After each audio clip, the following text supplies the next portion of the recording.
All right, everybody, we are live. So as you can see, no intro. We're just raw again because StreamYard sucks. And yeah. So anyway, we're here tonight. The video or this live stream, I should say, is titled Browns Rant Session, whatever. We are going to actually talk about the Patriots game. We're going to talk a little bit about the Ravens and a couple other things with the Browns, but I mean, I don't know. Every Browns fan is just at this point right now where nothing is good. So, with that being said, for tonight's podcast, I have my lovely Dunkin' pumpkin spice flavored coffee. We're going to sit down. We're going to talk about this terrible team. And to avoid YouTube's BS, Cluck You is coming back because tonight there's some Cluck Yous that need to be dropped. And so yeah. So with that being said, Tristan, good to see you. How you doing? Doing good, man. You're sipping on your coffee. I'm sipping on my water. I also have that too. So, all in all, doing pretty good. I guess before we get into the podcast, really quickly, shout out to the Guardians. I tweeted out their pride and joy of Cleveland right now. Even losing that game 5, I mean, hey, they fought hard. They went toe to toe with a team that was triple their budget, so if not more than that. So, hats off to them. Great year. Wish them best moving forward. And Cavs are starting up now, so exciting there. But obviously, we're a Browns podcast because we love the Browns. And no offense to those other two teams. Do we love the Browns? Because I cannot stand the Browns right now. Derek, we do, because if we didn't love them, we wouldn't be here. So that's my reasoning there. I mean, if we, relationship, let's be honest. Oh yeah, no. Oh, it's more hate than love, but you love that you hate it, or you hate that you love it. Yeah. But yeah, no, and yeah. So I just wanted to first and foremost say congrats to the Guardians. Great job this season. Cavs, best of luck. Browns, end my misery. Let's do it. Absolutely. So speaking of that team that is the Cleveland Browns, we got a Patriots game to discuss. Before we get into that, Rick, good to see you today, sir. Deshaun was pulled over. So he actually wasn't pulled over today. That was I forget, that was when he was like first traded, but it was just recently reported. But yeah, I mean, hopefully he wasn't speeding away from a massage parlor. That's funny. But it's disappointing nevertheless because of what just happened to Miles. But yeah, we'll probably dive into some of that a little bit later on. But nevertheless, I don't know if you guys saw my video after the Patriots game, or during the Patriots game, I should say. I left. It's the first time in a long time that I stopped watching a game. As I said in the video, I went to the park, I chewed gum, and I walked around and listened to music. So, did that fully help? No. Unfortunately, that doesn't cure the pain that the Cleveland Browns leave you. But at the same time, it was much better than actually sitting there and watching this dumpster fire. And that's what we're here to talk about today, the lovely dumpster fire. So, anyways, Tristan, we talked before. We both were kind of spotty on this game. Not that we didn't watch it, but you had your stuff that you were doing, and I just couldn't watch the rest. So I'll let you go first. Patriots game. What was your kind of reaction? What's your thoughts from that game? Yeah, absolutely. And I'll kind of expand on what you meant by spotty. So right now I'm in the middle of moving. So unfortunately on Sunday, some moving plans ended up getting pushed back into game time. So I didn't get to see everything as it was happening. I did have it on my phone, but I didn't watch every single play. Watched that Jacoby interception. Oof, man. Oh, man, that reminded me a lot of the New England game last year, that with the interception Baker had early in that game, and how it just, but yeah, second quarter I watched all of it. Third quarter watched all of it. Fourth quarter I just turned it off, and then I had it playing in the background, kind of like I did for the first quarter. So yeah, I mean the Jacoby interception, I did not see the plays leading up to it, but I saw the pick. Man, I mean, I don't want us to like let this be a Jacoby Brissett like beatdown, just because we knew what Jacoby's limitations were coming into the season. What the expectation was Jacoby's gonna give us C plus quarterbacking, and our defense is gonna carry us to wins. And I mean, so far he's given us overall grade like B plus A minus, like if not better. You could argue it's been better. Just he's had 2 games that he just wasn't good. But it's a non-elite quarterback going up against Bill Belichick. I mean, he's going to expose you every time. Yeah, I mean, he made Sam Darnold. I remember the thing was like a Sunday night game, Jets Patriots, where he made Sam Darnold see ghosts. Like he was throwing to people who were not even like there. Nobody was in the area. And the Patriots drafted Jacoby. So yeah. If anybody knows him, they know him. Yeah. And I mean, it's tough. I mean, it was a tough situation to put Jacoby in either way. I mean, you're going up against a Bill Belichick-led defense, and your own defense sucks. I mean, so I just hope that, we don't go too hard on Jacoby. And I think the people that are actually genuinely pushing for Josh Dobbs after that game, like, come on.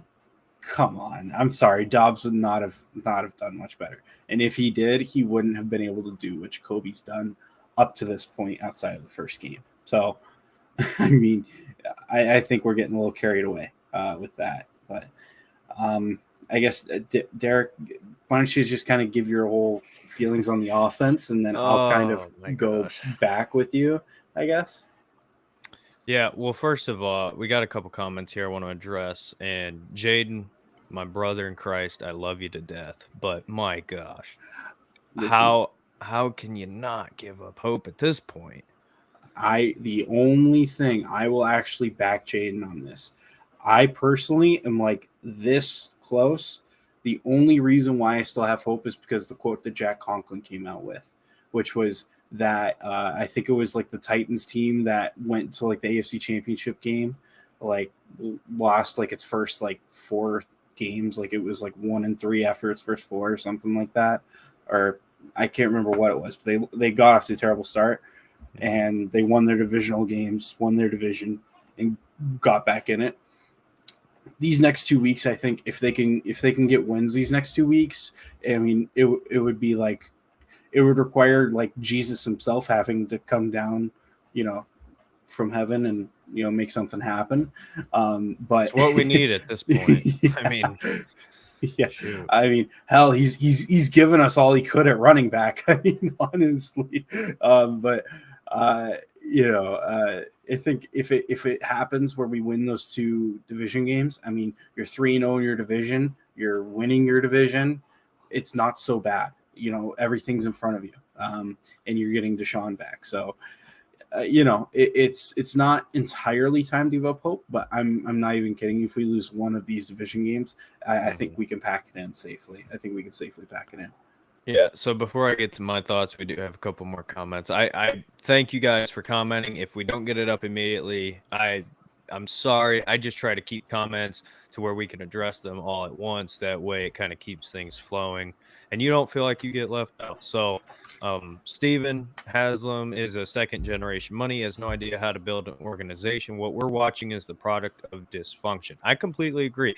There's a reason why when you have the success as far as building a roster that you've had, when there's still some things that aren't right, I mean, it's organizational to me. And we've had this discussion for a long time.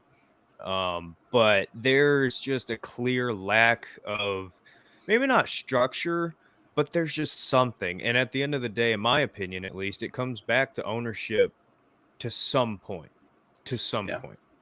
Yeah. I guess to kind of feed off of you on that, like for me, if we were having this discussion pre Andrew Berry, I wanted Haslam's out big time, like before Andrew Berry came in.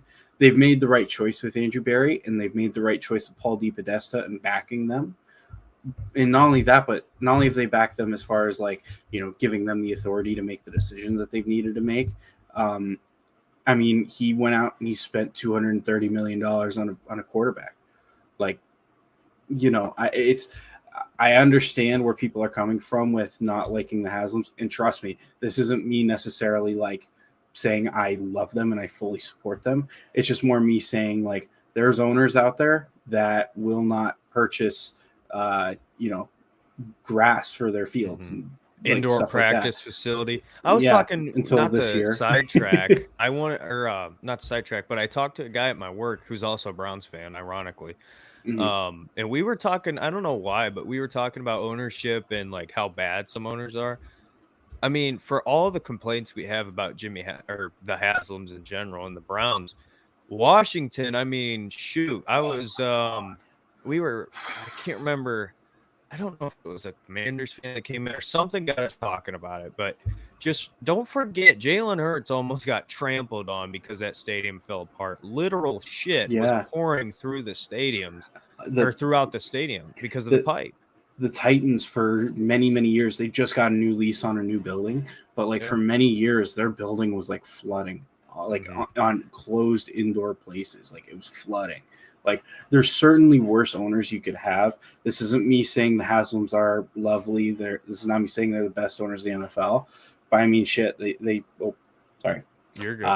I mean, like they spent their money this offseason. Like every single contract that they had players sign, money front loaded, so that way it gave us the option to cut them later in their deals. Like they've done it nonstop and lowering the cap numbers and such. Like I get your hatred towards them, and I will not say that you're unjust to feel that way. But I mean, for me, it's like, wow, I mean, they're trying. At least financially, they're trying. Yeah, definitely. But anyways, getting back to the Patriots game a little bit here. Rick, do you think Stefanski abandoned the run game to show Belichick he could coach up Brissett better than Bill? Probably a conspiracy theory on your part. Actually, I don't disagree with you here, to be honest with you. And Frank comments on the same thing. They abandoned the run game because they were down 3 scores. I think it's a mix of both with this, Rick. I think it is, to your point, the way the Browns came out, and Bill Belichick's plan was always going to be to stop the run game because he knows Jacoby. He knows this Kevin Stefanski offense. That is the heart and soul of it. But the difference is a lot of times we have seen the Browns find ways to run the football even if they can't. We didn't see that against the Patriots. So I do think it was a bit of Stefanski coming out and saying, listen, we already know you're going to shut down the run. Let's try to pass. But I also think that, to Frank's point here, I also think that the run game, at some point, you just couldn't do it because you got down. You tried to outsmart Bill Belichick, in my opinion, as far as the offensive game plan. And it's unfortunate. It really is. And Jaden says the reason why I haven't given up hope. Look at the offense. Imagine it with Deshaun. It's going to be insane. Got to get some defensive tackles and trade for Deron Payne. So this will be a conversation, and I'm glad you brought this up because I forgot. Tristan, we're going to have to mark this down for a later point in the podcast to talk about this. But I got it for right after Pat's review. Okay. Yeah. People who we need to look for in the defensive tackle room because there's some names. And I've heard a lot of names get thrown out, but what works best for the Browns? That's kind of the situation here. And then KA says Stump Mitchell needs to have a closed door with Stefanski. Stump Mitchell can only do so much. As a position coach, you can only do so much.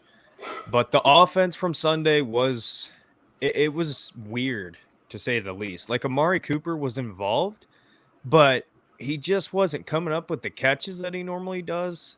The ball wasn't moving on the ground.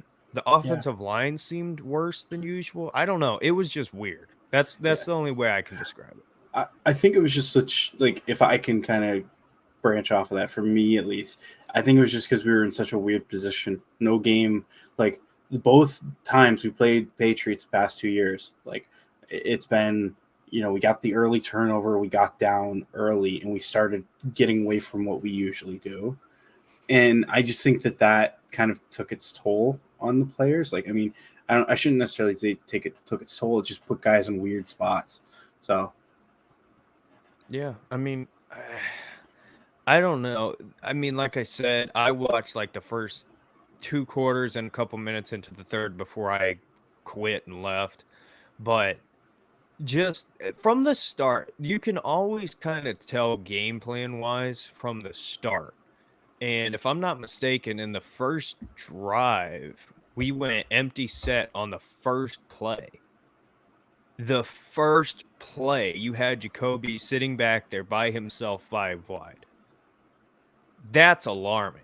That is very alarming. Never, especially on the first drive. I mean, if you can't find ways to run the ball on the first drive, I mean, my gosh, what are you going to have later on in the game? So that was concerning to me. And then, of course, that pick, I believe it was the first drive when Jacoby threw that pick. I want to say it was like it the was second or third. very first drive. I think we got a first down, and then it happened. Yeah. Or no, it was like the second down play. Yeah, you're right. It was like that quick. Mm-hmm. Yeah. So, I mean, just the fact that was your scripted plays, it gives me a bad taste in my mouth, and that's just how I kind of felt about the offense. Again, I didn't see the entire game, but it is very concerning. And before we move on to the defense here, Jaden, to your point, I do agree that the offense is going to look a lot better with Deshaun Watson. I can't agree with that. But there's just fundamental things, in my opinion, that need to be changed. Like, just find ways to run the football. That is your bread and butter. And if you cannot do it, you're going to have problems. You have to find ways. So I don't care if Deshaun Watson comes back. You cannot expect him to be Superman. That is the problem. We have to still be the Cleveland Browns, execute our offense, but at the same time, allow Deshaun Watson to step up and play elite quarterback football. It's about finding that balance, and we just don't have that right now, in my opinion. So anyway, moving on to the defense here. Tristan, Joe Woods, go ahead. Say what you want about Bailey Zapp, whether he played well, he's been playing well, he is going to give Mac Jones competition. I don't really care for that conversation. What we need to look at is the fact that we lost to a third string quarterback and he absolutely dotted us up. I mean, say what you want about him and about how good he is. Yeah, he's good. I mean, he's pretty solid, I would say, for sure. The Patriots had him as the number 3 quarterback on their depth chart going into the year, behind Mac Jones and Brian Hoyer, which means out of the 3 quarterbacks that they had in the roster, he was third in who they picked. So, with that being said, I mean, come on. Like, Joe, I mean, what is there to say that we haven't said already? I mean, you don't want to dial up pressure, but at the same token, you don't want to play man coverage. Like, it's just like, it's soft prevent zone. And how many times did the defense on first and second down look good, get in a position to play well, but then our guys are lined up 5 yards behind the sticks, and then they get the first down? Like, sorry, Tristan is coughing. Oh, yeah. No, I mean, You're good. Joe Woods just makes me sick. I mean, no, no, but I mean, it's just like, how many times are we going to be in the situation where we are in a spot where, like, the defense has done okay for second down, third down, he plays a stupid. In my family just calls it prevent defense. It's like, we want to prevent them from getting a touchdown, even though they're backed up against their own 5-yard line, 3rd and 20. So let's set them at the 50-yard line. That's how it feels. Like, and it's just like, oh my gosh. And then here's the issue that we're dealing with right now. And this is where, if I have any like sliver of like excuse for Joe Woods, it's this. when we play man defense and we don't have eyes on the backfield and teams run it out wide on us, we don't have any good enough run stoppers on the edge, and our linebackers have been god awful at identifying run plays and sniffing them out. So, because you don't have the secondary, like looking at the backfield, it's causing runs to get ran on us easier, right? Mm-hmm. But at the same token, your secondary does not know how to play zone defense. So you have guys that are leaving guys unopened. So it's like it's this weird balance, right? But at the same token, you're like Joe Woods. You were brought in. The position you were brought from was San Francisco as their secondary, like their D-backs coordinator. You managed their defensive back group, right? On a team that went to the Super Bowl, mind you, right? Why is your secondary, which I think we can easily say is more talented than the 49ers secondary that they had, why is your defense, your secondary, getting dotted up way more than that secondary was? I mean, that secondary was good, and it had Richard Sherman as their cornerback one in his last year of being a good football player. No offense to Richard Sherman, Hall of Famer, but towards the end, I mean, we all saw it. He was, just age. It happens to best. I mean, it's just like Todd Gurley. Yeah. I mean, people forget how good Todd Gurley was. Yeah, but it's just like, and Joe Woods got so much out of him. He got so much out of him. And I just look at this defense that he has now, and it's like, oh my gosh, dude. Like, you could not be more clueless. Like, it's terrible. It's so bad. It's like, oh my gosh. Like, oh shit. I did it again. Hold up. You're on my speakers. Hold on 1 second. I am now on your speakers. Yeah, hold on. This is the great part about being live. There we go. Yeah, I know, right? Oh, I can't edit that one out. All right. I'm going to move my cord over there so I can't hit it with my right hand. There we go. You're good. But it's just like, dude, if your specialty is secondary and you want to run zone defense, why is your defense suck at running zone secondary?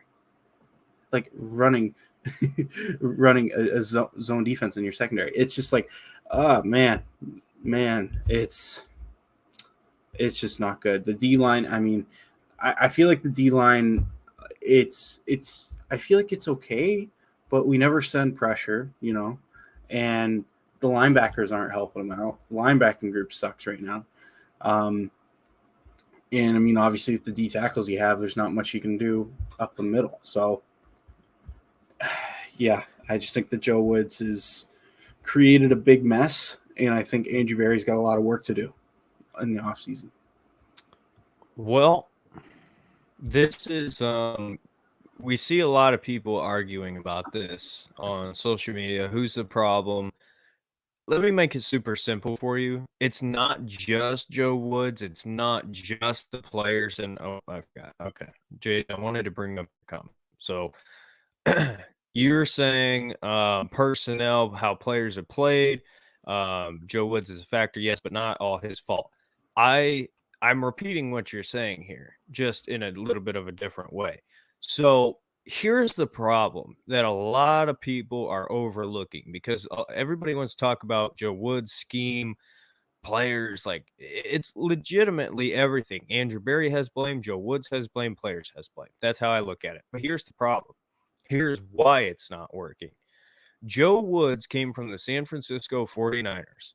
The reason why we never blitz is because look at what the 49ers had. And we have talked about this. We have sat here and had this conversation over and over and over. And I will repeat myself over and over and over until we as a fan base can understand this. The reason why Joe Woods doesn't rush, or I should say doesn't bring anybody on a blitz, is because in San Francisco, he didn't have to. This scheme was developed on a different team with different personnel.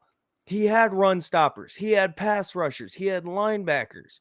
The secondary wasn't great, but they did their jobs.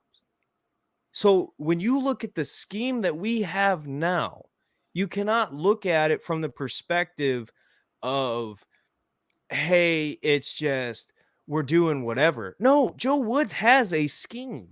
He's playing out his scheme. This is his game plan. But the problem is he's trying to execute a scheme that is meant for a different roster. We don't have the run stoppers. We don't have the pass rush. Myles Garrett's great, but for whatever reason, Clowney and Garrett have not been what they were last year. The linebackers are not what Joe Woods had with Fred Warner and all those guys on the 49ers. Like, we are literally trying to execute a different schemes. Trying to think of how to even say this. We're trying to execute the same scheme with somebody else's roster, and that's just not going to work. It never will work as long as this is what we have. So this conversation about who the problem is, you're right. It is the player's problem, because guess what? They're coming out there. They're not giving full effort. And this is not everybody, but there's a lot of walking around, not caring. There's a lot of no accountability from anybody as far as, and by the way, Kevin Stefanski, I'm a huge Kevin Stefanski fan, but get it together, dude, because this defense is your defense. You're the head coach. I understand you want to call plays, whatever. You're the head coach. This is your defense. And if you don't want to fire your friends, it's on you, because guess what? You might be the one getting fired if this keeps up. That's not crazy to say. So again, yeah, it's players, it's personnel, but it's also your defensive coordinator is trying to execute a defense that we just don't have the personnel for. And this is what makes me so mad, and this is what pisses me off. Every day I go on Twitter, every day I see on YouTube and different people who talk about the Browns and people I'm friends with who want to sit here and we want to have this conversation about what the problem is, when you got to realize this is a puzzle. This is a puzzle, and you have different pieces that line up and they do work together. It does create the picture, but the picture isn't what you're trying to do. The picture is a totally different personnel. Like, it's literally trying to fit a square. What's that stupid saying? Square peg in a circle hole. Whatever. Yeah, you got it. That's what we're trying to do, and we just can't do it. So as long as Joe Woods is here, and this is why I want him fired, and Tristan, I know you want him fired as well. He refuses to change what his scheme is. He refuses to take the pen and paper that he came up with and say, oh, I can't do that because I don't have this. He refuses to do that. We're rushing 4 with Taven Bryant and, oh my gosh, what's his name? Jordan Elliott, who got stiff-armed to the ground and embarrassed by Bailey Zapp, a 5th-round quarterback. Stiff-armed your starting defensive tackle. Like, how is that a real thing? Like, oh my gosh. And before we keep going, the comments are building up, so let's address these real quick. I don't know who's on the BD YouTube channel, but whoever you are, one of the 5 of us, good to see. It's probably Cozy, but no, we're not giving Joe Woods a pass. Oh, no. I was saying if there's even a sliver, I'm not giving him a pass at all. He still needs to be fired, but yeah. Absolutely. Keep in mind, Clowney's been hurt. That's another thing. This year, Clowney has been hurt. E-Rock 2020, thank you very much for the super chat. I really do appreciate that. That means a lot. So thank you for your donation, and I appreciate it. But he says, we'll get him this Sunday and be back in first. I hope you're right, because we've talked about the this is the season. Like, you must win. You can have this conversation. This is legitimately it. Like you said, Tristan, I don't know if it was you or somebody else I heard today. Like, if you lose one of these next 2 games, forget it. It's over. Yeah. Rick, you're funny. Yeah, no kidding, right? But honestly, though, with Anthony Schwartz, though, like, if we're talking about him, he hasn't really been involved, but hey, I mean, made a couple plays, serviceable, serviceable depth guy, but he hasn't, at least not to my recollection in the regular season, he hasn't been dropping. It's been more so preseason. Preseason, he had a lot of drops. Well, he hasn't had opportunities either. No, he hasn't. And I mean, that's just the Kevin Stefanski offense. I mean, you really only need 2 receivers, and the 2 receivers we have are Donovan Peoples-Jones and Amari Cooper. And we'll get into that receiver group when we talk about what we're talking about next, or after we review. But I feel like he's been okay. But yeah, I guess kind of going off of what you were saying about this defense, it's like, oh my gosh, Jaden, you're so funny. 2 targets last week. He had 2 targets last week. I didn't even know. Honestly, dude, I'm not even kidding you. Like, the 2 targets he had were like probably, I don't even know when they were, but yeah. Well, I guess he did. See, here's the problem. When the Browns make you not even able to finish the game, you don't know this stuff. Yeah, no, I don't. Like, if you guys want to point out when the drops were, I didn't see them. I didn't even bother. I was just so like wallowing in my self-pity. I just couldn't. But yeah, I couldn't remember any, but I also stopped watching like third quarter last week. Oh, by the way, before we move on and get off this Patriots game, can we just take a look back at the quarterbacks that this Browns defense has had to face? Oh. I mean, you're talking about a Baker Mayfield who is he hurt? Is he hurt or did they bench him? No, he's hurt. He's got like something in his foot. It's a bruise. It's not broken, but okay, he's sitting out. So still, I mean, Baker, we're not here to, crap all over Baker, but he's not like some elite quarterback that you faced, right? And that's you won week 1. Then you faced Joe Flacco and you lost. And then who did we play week 3? Was that who was that? Was that the Falcons? No, week 3 was Steelers. Because Steelers, okay. The Jets collapse, Steelers win. Yes, yeah. Okay. So we played the Steelers against Mitch Trubisky, elite quarterback. I mean, the men are maniac, like elite. Creme de creme, yeah. And then week 4, Marcus Mariota, who completed a whopping 7. How many passes? 7 completions. Yes, 7 completions. And I moved my headphone cord so I wouldn't hit it with my fist. So I'm not going to do that again. But Marcus Mariota and then Justin Herbert, which, by the way, Justin Herbert didn't look great in that game. He's injured. But okay, yeah. So you played a hurt Justin Herbert, right? Yeah. And now you're coming off of Bailey Zapp, which, by the way, I don't know why people keep calling him Bailey Zappi. His name is pronounced Bailey Zapp. I'm 99% sure.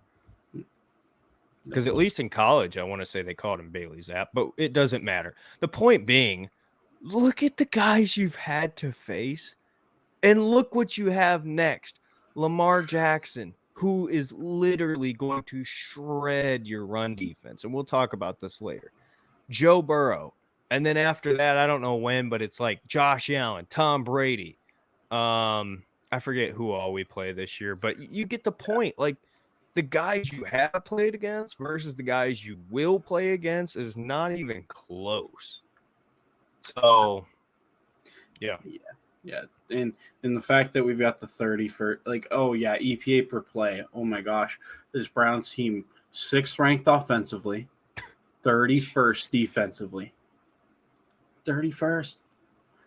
It's easy reception. Go ahead. Catch my passes. Yeah, you might, man. You might. So that's another thing. You're wasting Nick Chubb. Yeah, it's a crime. Yeah, and Jade, when you told me you were going to this game, we knew it was going to be a bloodbath then, but my goodness, look at what the Bills did to the Steelers.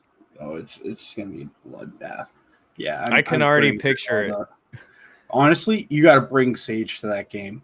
Bring Sage to that game and burn it. And don't even use it before the game. Just like when everybody's cleared out of the stadium afterwards, just walk around with it in all the sections. Let me That's our only hope, Jaden. let me tell you this right now. What did I tell you before the Chargers game? You need to get on your knees and pray to God for even a chance in that game. Let me We tell had you a something. chance. Yeah. Let me tell you something. In order for the Cleveland Browns to beat the Buffalo Bills, it will take a miracle to the level of what happened with Moses at the Red Sea.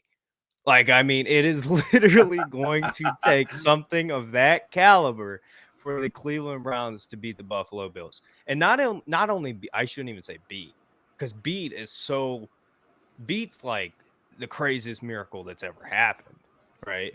But for the Browns to even be in the game is going to take a miracle. So Jaden, you Yeah. know, Yeah. So, and we'll carry and clear the sins. But yeah, I think as far as the defense goes, man, there's just so much that's wrong, man. So oh much, my and gosh. we'll get it. Honestly, it's hard to get into each individual thing without moving into our next topic after we review the game. So I mean, before I go in on on Mr. Mike Prefer here, okay? You have any last comments about the offensive defense? Kevin Stefanski is his seat is warming.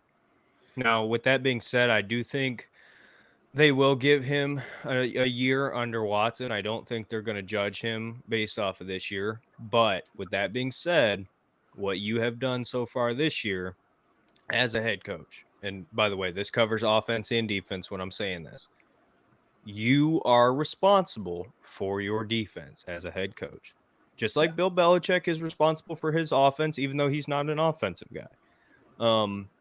It's just the responsibilities as a head coach are different. So Kevin, keep clucking around and you're gonna find out. Like we're joking, but like seriously, you keep playing around and you keep giving Joe Woods and Mike Prefer a chance, and you keep waiting because again, everything that I've heard is that they feel fine with Joe Woods. Like it's laughable to me. Yeah. No. But that's my I, last comment. I will say this. I would be angry if they fired Kevin Stefanski because I think he's brought some true stability and he's actually like done a really good job as an OC or not an OC, sorry, as a head coach and as a play caller. I think he's had his moments where he's outsmarted himself and made himself look like an idiot, but he's still young in the position and he's going to grow. So I don't have a problem with it, especially since he's been the guy that's brought the team the most success in a very long time.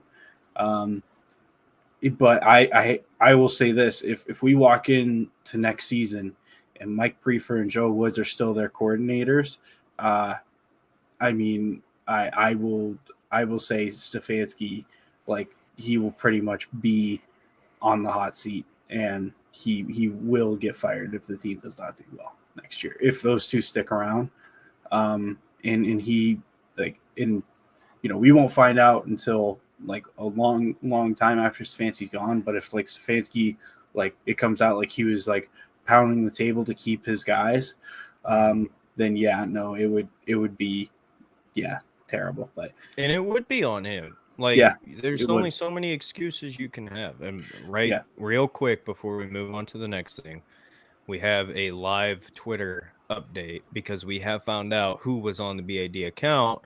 And it was one Mr. Michael Nosey. And he is calling me a Joe Woods apologist for saying that everybody is to blame.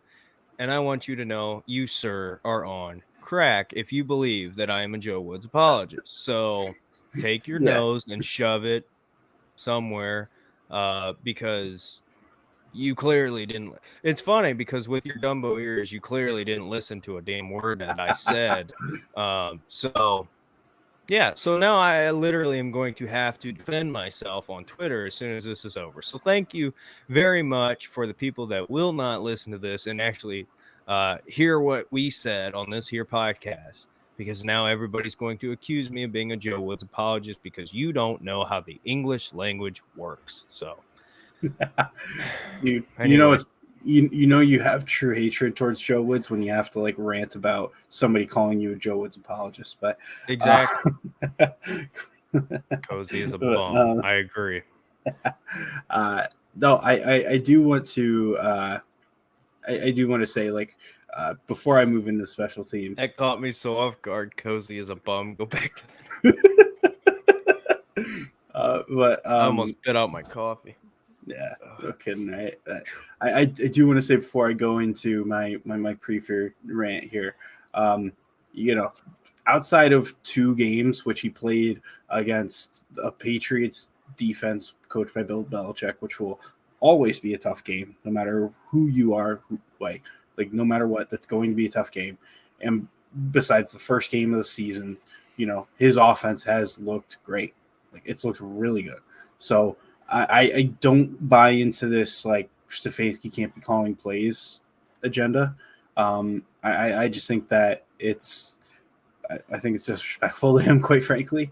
I think he's done a good job, especially with Jacoby as his quarterback. He just happened to have a bad performance against the best defensive coach of all time. So with that being said, Mike Prefer, holy crap. I mean, what do we pay him to do? Like, yeah, cluck you, buddy. Like special That's what teams. I got to say to Mike Prefer. Special teams. Okay.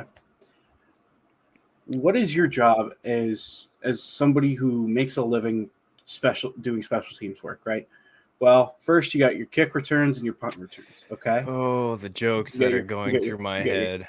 Kick returns, your punt returns, and your field goals. Okay. Those are the 3 things that you got to deal with, right? Right. Unless if I'm going crazy and I'm forgetting something. Okay. Now, with all 3, right, you got to worry about fakes. You got to worry about field goal fakes, right? Right. You got to worry about field goal fakes. You got to worry about fake punts and onside kicks. So, if you include all of that together, that's 6. Like if we're adding these together, I got 2 hands. I can show you guys this. Okay, we got 6 scenarios, 6 that he has to plan for, right? Now I'm just laughing, Jaden. I oh my gosh. It's like here's Jaden. Here's the thing. Here's why. Okay. You plan all season to have your to go for an onside kick and execute it. Why the hell does your football player that is on onside kicks, why the hell does he not know that he can't touch the ball when he steps out of bounds? If he's the guy along the boundary going for the football, why does he not know this? Like and like Derek, like you're laughing and because it's real, it's something so funny, but I'm so angry. It's so simple. Your job is special teams. You're on the field. What, a combined like 2 minutes of a game, 5 max if the offense sucks. Like come on, like dude, your job is not like so extensive. Like I mean shit. I will give Joe Woods more of a pass than Mike Prefer. And I hate Joe Woods. I think his defense sucks. I think it sucks. But Mike Prefer, time and time again, has had his defense set up, or sorry, not defense. I confuse him with Joe Woods. That's how bad he is. Like he's had his special team set up in a spot where we weren't gonna succeed. I mean, his kick returns, right? Like his kick returns suck. Honestly, like we would be better off just like letting the ball bounce out of the end zone every time. We would get to the 25-yard line, no problem, right? Punt returns. I mean, hell, like who's our punt returner? like Chester Rogers right now. And yeah, I mean, thank God, oh my huge God, improvement. Yeah, yeah. Well, and he muffed a punt return. He fumbled a punt return in our own red zone. Like, oh my gosh, like it's just like, dude. I mean, Oh my God. You can only coach so many situations, right? You can only coach so many situations as a special teams coordinator. So why is your team not prepared in those situations? This is now 2 onside kicks against us. One of them that the hands team for the other team got on. Another one where their hands team should have gotten on it, right? Because the way we defended it was so terrible in back-to-back weeks, don't mind you. All right. And then in our own onside kick attempts, we've got our boundary guy going for the football, stepping out of bounds and touching the football. It's ridiculous. Why does he not know he can't do that? Why? That's so like special teams. You have to know the rules, and you have to prepare. And he clearly does not know how to prepare his team, and he clearly doesn't train them on the rules of football. Like it's just, it blows my mind how terrible you can be when your job is so limited in what it is. It's so limited in what it is. It should be. I mean, as far as position coaches go, it's like a step right above position coach, and he just can't get it. Because you've got your own unit. Like it's not just like one group. It's like multiple groups. Multiple different. You got a hands team. You got your field goal team, and then you got your return team. Like it's just. It's just like, how could this guy get it so wrong? How could he get it so wrong that not one of those special situations I've listed, he's been prepared for. Mm-hmm. Yeah, and I see Cozy must be bored tonight because he wants to whip it away here. So whip it to you. And okay. You think this is funny? Okay. We have an update from Rick. The Saints are leading the Cardinals 7-3, and the Astros are leading the Yankees 3-0. So that is that's some good news. I don't like the Astros because they're cheaters, but I hope that they crush the Yankees through the Earth's crust. That's how bad. Mm-hmm. Yeah. Please stop talking. I hope you do fall down the stairs. I'm just kidding. With his peg leg, Jaden. All love, no love. Breaking news. Breaking news is Michael Cozy does not know anything. JC, I actually, you know what? You want to come on the podcast, JC? I'll let you on. Cozy's not coming on. I'll let you on, JC. Yeah. Check your Twitter DMs, Frog Boy. Well, I guess so. While we got JC coming on, if he's coming on, maybe. We'll see. I've pretty much done my rant on Mike Prefer. Go ahead. You do your thing. What do you think about Mike Prefer? You can still hear me, right? Oh yeah. Okay, because I'm on Twitter. JC, you just got a link. So if you want to come on, what'd you ask me? I'm sorry, I'm totally sidetracked right now. No, you're fine. Mike Prefer. Mike Prefer.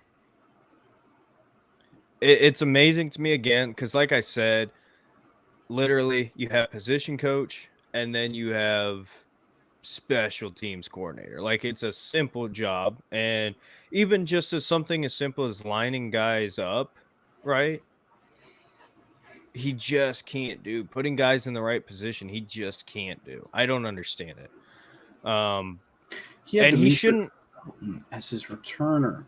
Exactly. And it's scary because you have DPJ last year, and I love DPJ, but I mean, the man can't return. Not in the NFL. College football, sure. But in the NFL, no. And then you come out, and again, Jakeem Grant got hurt, so I can't really blame them for that because they tried. But you need backup plans. And Demetric Felton, in hindsight, was a terrible backup plan. And then Chester Rogers so far has been fine. I feel a lot better. I mean, literally, watching the games, every time I watch Demetric Felton, I'm just like, ooh, okay, don't mess this up. And I didn't get that feeling with Chester Rogers, but apparently I missed it. He might punt, so whatever. Yeah. Oh yeah, fourth quarter.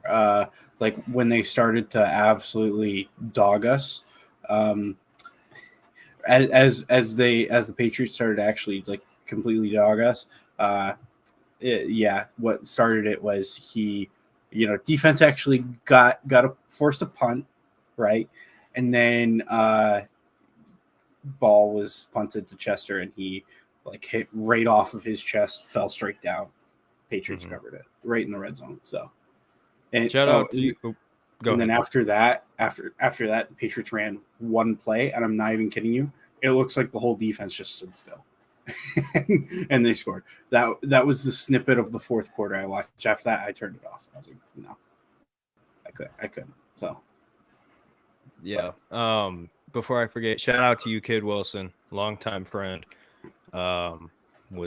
We had great conversations during the Baker Mayfield era, and I'll always have love for Kid Wilson. Well, Cozy, every time I go to a Browns game with you, we suck. So I don't know. Maybe it's just me. Jaden, I would let you on, but I maybe some breaking news here. We might have a couple people coming on. I don't know. Prefer is the Baker Mayfield of coaching makes players get worse. Yes. If you let this frog in and not me, you'll be sent to the Shadow Realm. Well, guess what? Hello, frog. Perfect timing. That's what I'm talking about. That's awesome. What we did I knew here. it'd make him mad. I wasn't even gonna hop in, but I saw what he was doing to you, and I can't let that happen. Exactly. I'm here for you. This is what he does. It's about time. I mean, shoot. I figured at some point I'm gonna show up for some podcast, so let's do it tonight. You know, a little bit of time. I'm gonna give you a good Irish goodbye here in a minute, but I mean, we can say this on this podcast. I don't care. I don't know when we're going to do another BAD podcast because the way my timing. Oh my gosh. Wow. This is crazy. 2 guys in a podcast. I've not heard from you guys in years. Wow. I hope you guys are doing well. Thanks for stopping by. I was thinking about you guys the other day. I hope everything's going well for y'all. Appreciate you guys stopping in, saying hi. So for you guys who do not know, this channel, 2 Guys in a Podcast, I can't remember if one of them's in the military or both of them are in the military. So they kind of had to stop doing what they were doing, but they're Lions fans, and they found me pretty early on, and I think I found them pretty early on, and we just got to talking. Great guys. So thank you for stopping in. My gosh, you talk about a unexpected surprise. Great to hear from you guys. My goodness. When I heard you going like, whoa, I checked my phone for Twitter. I thought it was breaking news. Elijah Mitchell or Elijah Moore, not Elijah Mitchell. Oh yeah. No, but actually, I'm glad you brought that up, JC, because we need to talk about that. Yeah. We were going to talk about that. Yeah. But yeah, hey, appreciate you guys stopping by. Feel free to anytime we're doing anything. Love talking to you guys more than you know. I really appreciate you. But anyways, yeah, Elijah Mitchell or Elijah Moore. I did that. See, you got me doing it now. I did it. That's all your fault. That's all your fault. Elijah Moore. So this news came out today that Elijah Moore was unhappy with the Jets. And we talked about this with Denzel Mims a while back. Elijah Moore is somebody that I would die to have on the Browns, because going to that game, I watched him tear us up in the middle. So, JC, I don't know how long you have. So I'll ask you first, and then Tristan will get to you. A, do you want him? And B, what would you give up? Because for me personally, if it's like a 4th round pick, I'm doing it. I'm doing it. It's really tough because they used a second on him last season, right? Like this is his only a second year, but this really stemmed from him getting, I believe, 0 targets last week, which is just like he had 1 target, but the target that he got was it was like there was a penalty on the play, so it got offsetted. So like he had 0 impact. Yeah. Right. So really not a part of the offense, pretty much, right? They've got other pieces there. You got 2 good running backs. They got other young receivers. I mean, he clearly wants out. I saw some people saying stuff like, "Oh, now that they're winning, he wants to go." Like, what kind of teammate is that? That's not really completely fair because we don't really know what's going on behind the scenes. I mean, 0 targets or 1 target that doesn't count in a game for a guy who was a second-round pick last year. He's just not in the plans for them, is what it seems like. So I don't really blame him for wanting to leave. I really like him. I mean, like I said, it's tough because I don't know what he's worth. But anytime a team's trying to move on from a guy in his second season, like unless he showed a lot, it's hard for them to think that they're just going to get what they spent on him, right? So I don't think they're going to get a second. No, I don't either. That's why, and to your point, I don't know what he's worth at this point because he's been good, but he's not been great. So they spent a second on him, so they're not going to get a second. So I'm thinking at most a low third, but I would say probably a fourth. I saw a lot of people talking about player swaps, which is interesting because I feel like that should happen in the NFL more than it does. I feel like that rarely is ever what's happening and would almost bring more value to both teams. I saw people talk about Conklin, which is... No. Why would we? What? I saw a lot of people talk about Conklin. I mean, for me, it just depends on how what the confidence you got in the other guys to tackle right now. And Conklin's gone after this year, so that's kind of like getting him before he leaves for nothing. So, look at that! You said you would not let him in. See, I bet he's gonna come in right here and say he'd trade Nick Chubb. For hold on, real quick. What actually happened? Real quick, Cozy. What with this news? What do you think? Okay, sounds good. Anyway, Tristan, go ahead. Thanks for coming, man. See you later. I was just gonna mention the BAD podcast is hacking the. We're merging podcasts we here. We need to have you come on BAD. I don't know why that hasn't happened yet. Hey, I'll be down. What time are we doing the BAD podcast next? That's going to be the main. What's the BAD podcast? Yeah. Well, shoot. At least Wes is around. I haven't heard from the man, and then he randomly shows up. It's like, how am I supposed to do a podcast when I don't even know if you're on the planet? Let the man in the nursing home but not be You're on the planet or in the Jaden, you know what? Hey, Jaden, you want in here? Hold on. I'll let you in here. Everybody. All right. You're going to be tougher to do. But go ahead, Tristan. Yeah, but as far as Elijah Moore goes, right, I agree with JC. It's really hard to place a value on him. Just because how do you trade value for a guy who was just picked in the second round just last year, who just isn't getting used? I think a 4th round pick, would be fair. Would I use a 4th on him? I think so at this point. But would I be confident he would be the long-term solution? No. And the reason why is because, we've got a really promising player in Donovan Peoples-Jones who just hasn't been able to piece together. What's to say he will? I think, a 4th round pick of an investment, sure, why not, right? Maybe like trade one of our young D tackles that isn't working out. Okay, fine. It's worth taking a flyer. I just think that it might be something that we look at now and say, you know what, it's a good idea for a trade. But maybe in the off season we say, you know what, he's not as good as we thought he was. So let's go and target somebody else. So yeah, but it's a low risk, high reward thing. So I'd say pull the trigger and do it. It's been a real rough week all around for our sports teams. I think the Browns have to spice it up somehow and do something.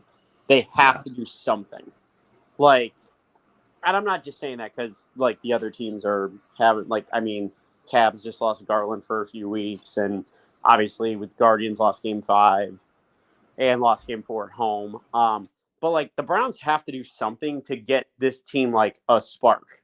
I thought the spark was going to be Deshaun back in the building. Clearly it's not. Clearly it hasn't done shit for us unless Sunday miraculously in a game that I was almost but sure we would lose. And now I've literally watched them watched this Ravens team a few times. The Ravens are bad, like real bad. They're not a good football team, and they blow leads. So, like, we're not a team to come from behind either. That's the only problem. If we had Deshaun, I would think this game is probably going to be Ravens. Where are you at, JC? Hold on, what's wrong? Where are you? Where are you at? Camera, man. All right, whatever. This way. Five Guys? Are you in Target right now? No, it's Five Guys. Oh, okay. Yeah, it's Five Guys, right? Hey, I have to mute you. I have to mute you because of the music. Okay. Okay. Never mind. So, Okay. what I was this doesn't saying get is, taken off YouTube. I think the Browns have to do something to change something. Just change something up on this team. Get like a spark. Give us not even just the fan base. Like, I actually think the locker room is like very boring and bland right now. Like, I hate to say that, but who's making noise in the locker room? Like, who's the leaders right now? Because right now, I thought it was Myles Garrett. He looks pretty quiet on defense. On offense, I agree Chubb is, but There's one guy who came out with a quote that, for me, stuck out, and it was Joel Bitonio. It was the quote about pretty much confirming what John Johnson III said. There's so many young guys on the team right now that the veterans need to step up and show them the ropes, and these young guys need to be committed. And then the part that people are pointing out, he said, and that comes down to players and coaches. We need full commitment. And, again, calling out coaching, which that's not the first time we heard that this year. So that's really the one guy where I would look at and I'd say, like, that guy's been through everything with us. If there's going to be anybody to step up and take a bigger leadership role, it's Joel Bitonio. I thought it was funny. Did you see what they asked him about Joe Thomas? They're like, have you ever been over at Joe Thomas? I don't know if it was from this interview, but I saw it on TikTok. It was like, have you ever been over at Joe Thomas's house? And he starts talking. He's like, yeah, I've been over there for barbecues at Thanksgiving. They go, oh, no, we mean like for film. He goes, yeah, I've been there. And it's like, yeah, what are we doing here? What is the Cleveland media? Yeah, right. What an interesting question, right? But did it ever come out why Perrion Winfrey was disciplined? I don't know what the discipline was. Probably being late to meetings. I think he was guess. late, and then he got an argument with coach or something. But yeah, I guess, I mean, we were talking about the wide receiver group. Hey, Jaden, does your mic work? Yes, sir. Hey, there you go. We're getting everybody in tonight. Absolutely. Look at this. We're packing the This pound. is beautiful. This is The crazy. Browns- So literally, Jaden, not to cut you off, Tristan, I'm sorry. No, you're fine. Y'all, all the OGs who've like been watching my channel for a long time, first of all, thank you. But you know Jaden because Jaden actually found me early on, and we've been friends ever since. Yes, And sir. it's crazy because literally, Jaden, this is the first time you've been on in a long time. This is the first time I've heard from the two guys in a podcast crew in a long time. I feel like I've gone back 2 years and I'm in some kind of matrix right now. Like, this is crazy. The worlds are colliding. Yeah, I was just going to say the Browns Beat podcast is rocking right now, guys. It's rocking. What's up, This is Jaden? awesome. What's going on? What you want to say? Nothing much. I'm just here to chill, man. I'm just here to chill. Derek, give me the link to this. I'll tweet it out too. No, don't you tweet. No. No. You know What why? do you mean? What? Listen. Why? Hold on. Here We're let me packing tell the you why. pound. Let me tell you why. Here's why. Because what you guys see on your screen is the studio. You see everything set up. What I see is everybody here at the bottom who wants to join. And you know how many times I put the link out and I've seen grown men dressed as Santa half naked dancing at the bottom because they're trolls? I mean the link to like the live. Oh, like, the YouTube link. YouTube link. Nah, Oh, just yeah, like yeah. let's get 30 people in here. No. No. just mean, like, I the mean, link. Yeah. It's But- I tweeted it out. So just go to my I'll page retweet and it. I'll retweet it. All right. Yeah, and I guess while we were talking about wide receiver, let's talk about some other position groups that we want to see improved. And I'm going to start with safety because I kind of talked to Derek before the podcast about a guy who I thought made a lot of sense for the Browns to target for free safety. So let's say the Browns decide to cut bait with JJ3. Yeah, right. Yeah. But let's say the Browns decide to cut bait with JJ3 on a post June 1st designation. It frees up $9 million of cap. Well, who could the Browns possibly look to bring in? My personal number one pick is Eddie Jackson from the Chicago Bears. So Eddie Jackson, I feel would make a lot of sense. And the reason why, number one, he would be cheap. His cap hits $13 million, and he's playing for the Chicago Bears, and he's about to be 30 years old. I think that you could kind of get him on cheaper as far as picks go. I think Chicago wants draft picks for him. I think you don't have to give up more than a third-round pick to get him. So I think it makes sense there. He's clearly a guy who has amazing instincts in coverage, equally in run stopping. I think he's a very good run stopper, and I think his pass defensive instincts are spot on. I think it's a move that makes sense. I think he's a versatile player where, let's say, Joe Woods is the guy that gets cut, and we're going to be switching defenses, and we're not sure what that looks like. Eddie Jackson's a guy that can play either safety spot, but I feel comfortable as a free safety. So I think it makes a lot of sense to bring Eddie Jackson from the Chicago Bears. So let me can I comment on that real quick? Yeah, go ahead. It's a great point. For me, I understand. Like, so you'll have people that will push back on that because of his age, which is not crazy. I mean, what did you say? He's gonna be 30, right? But you will have that. For me, look, man, we got a guy who's athletic and young right now, and he doesn't know what to do. Like, give me a guy who knows what to do at the free safety spot. So I think Eddie Jackson does. I've liked him for a couple of years now, so I didn't even think about him, but that's a great choice. I'm completely with you there. But even gosh. I mean, think about it, dude. What is that? We got the crew today. We got OG Cam is in here now. Cam, I'm gonna send you the link. Get you on here. Get everybody in. Hold on, Cam. Give me 2 seconds. I'll send you the link. Sorry. No, you're good. I was pretty much it. I was just saying I agree. I think, like I said, man, for me, get like what's McCourty is in New England still, and he's still doing fine. Like, just give me a dude who knows what he's doing. You know, I don't care how old he is. I mean, obviously him being cheaper and not being 35 is a plus, but like, I'm so tired of seeing a dude not only get cooked, but also be lost out there at a very important position. Yeah. Well, and I mean, talk about a perfect guy to mentor Greg Delpit. I mean, you're Grant Delpit. Oof, sorry. You said Greg? Yeah, you said it. Yeah, I said Greg. I don't know what's going on, man. I think I started saying Greg Newsom, and I mixed up Grant Delpit. I don't know, but yeah, Grant Delpit. That's a great mentor. Somebody at my work called Nick Chubb Joe Chubb, and I'm like, who are you talking about? But Joe Chubb. Hey, to your point about Eddie Jackson, well, we have everybody in here. Cam, by the way, I don't know if you're still watching, but I did send you the link if you want to join. Hey, at this point, let's just have a party. But so we can post the link to join on Twitter. No, the link to join. No, don't do that. But hey, to your point about the Chicago Bears. It is interesting about Eddie Jackson because that is a team that I think, similar to like the Panthers, they might be looking to kind of blow things up a bit and try to kind of continue to rebuild. There was a report, Roquan Smith, we know he had some contract issues at the beginning of the year. They're looking to trade him. And then also Robert Quinn is also somebody who they might be looking to trade. I think we'll take them all. Give us all. This is kind of the interesting part here, right? Because Tristan, you're talking about John Johnson.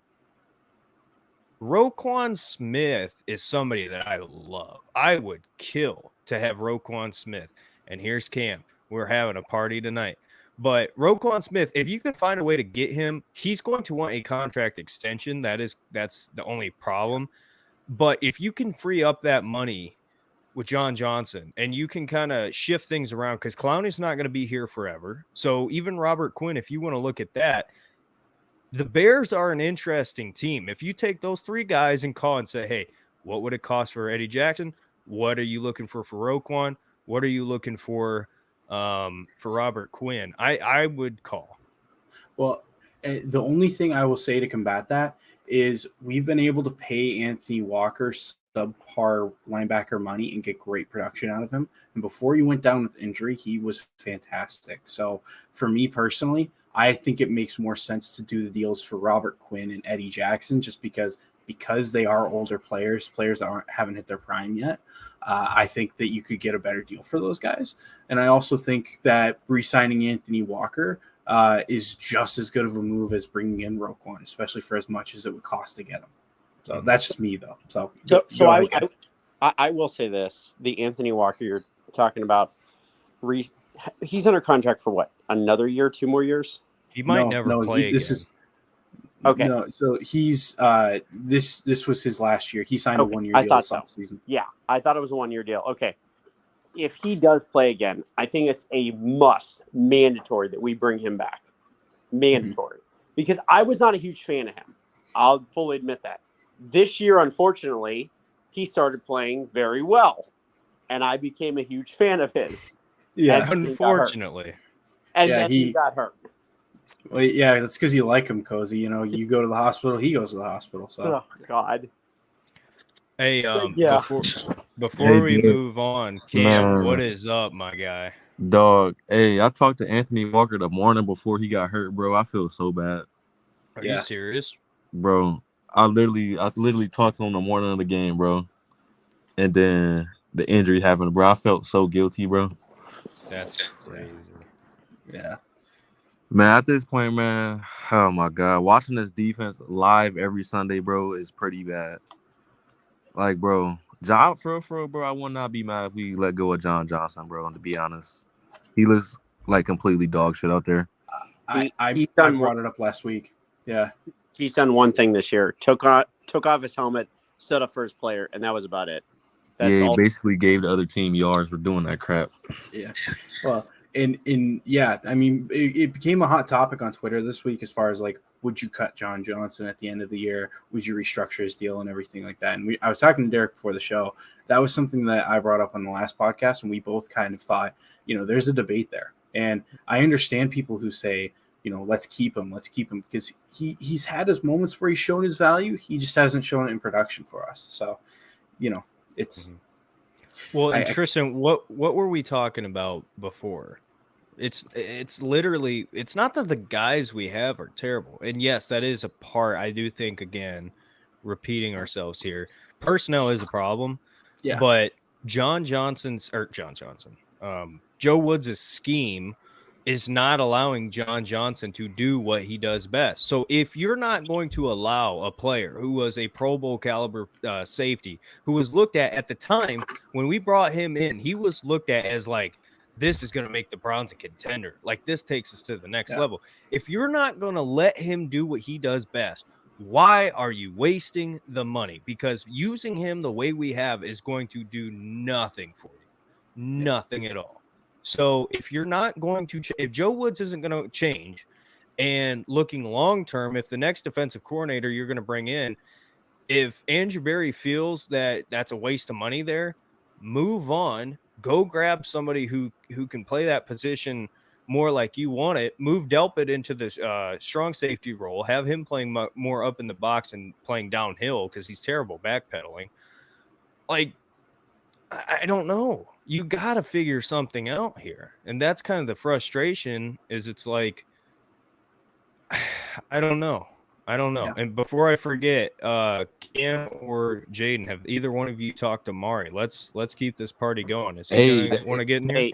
Hey, if you move JJ3 to strong, you got to go find another free safety because I know you're not putting Delpit back there. Yeah, no, you don't have any. No. And you cut Richard LeCount. You cut him. I have not talked to Mari. Stick D'Anthony Bell out there for Christ's sakes. He can't do any worse than anybody else is doing. Yeah, honestly, I would like to see him out there. Even if he looks terrible, I just want to see what he can do at this point. Or put Greedy at safety. Greedy, or I know I mentioned it like early on before Martin Emerson started playing snaps at corner and how solid he's looked. Because he's a guy who's so good in zone. He was known as a zone corner in college, one of the best in college at zone coverage at the corner spot. Maybe try him out at safety. I don't know. But there's a couple of different guys you could try there. But yeah, it's clear that the personnel we have in there at the moment is not good enough. They need to make a phone call to Joe Hayden before he really retires and tell him to come play safety. No kidding, right? Hey, I have ahead, a question. Does it really, honestly, maybe I'll start with the defensive tackles, like because they are so bad. Everyone. It else starts with the front four, Cozy. Yeah. I don't know when you started listening, but literally, what I said earlier was, and I'll repeat it again.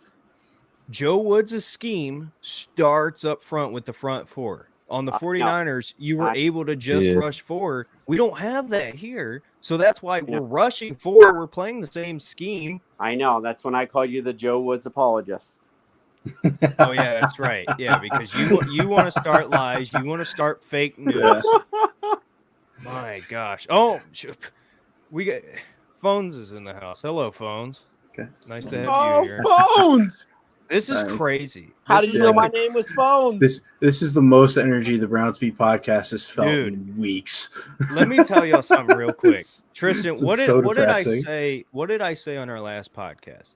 The reason why I'm so pissed at the Browns, well, yeah, that too. The reason why I'm so pissed at the Browns is this isn't fun anymore. Like coming on and talking isn't fun. This has been the most fun I have had on YouTube in a long time. Because this is awesome.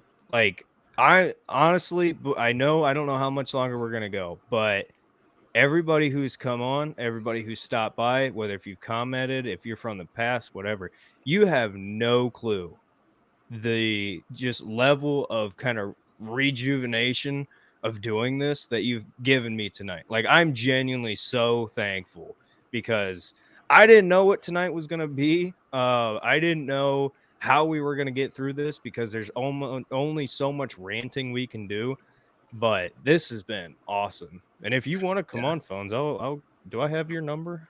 Hold on. I got a lot of ranting to do. I'm hot. Go ahead, Cam. Let it loose. Let it loose. Let's do it. Bro, I'm freaking sick of Kevin being a freaking idiot, bro.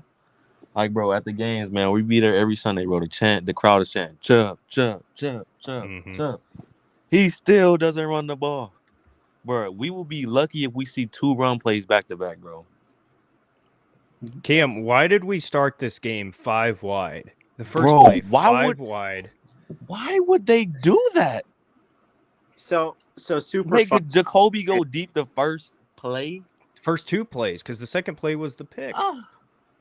Bro, I was steaming. Bro, when that happened, bro, I already knew what it was. Phones, I just texted you the link, by the way.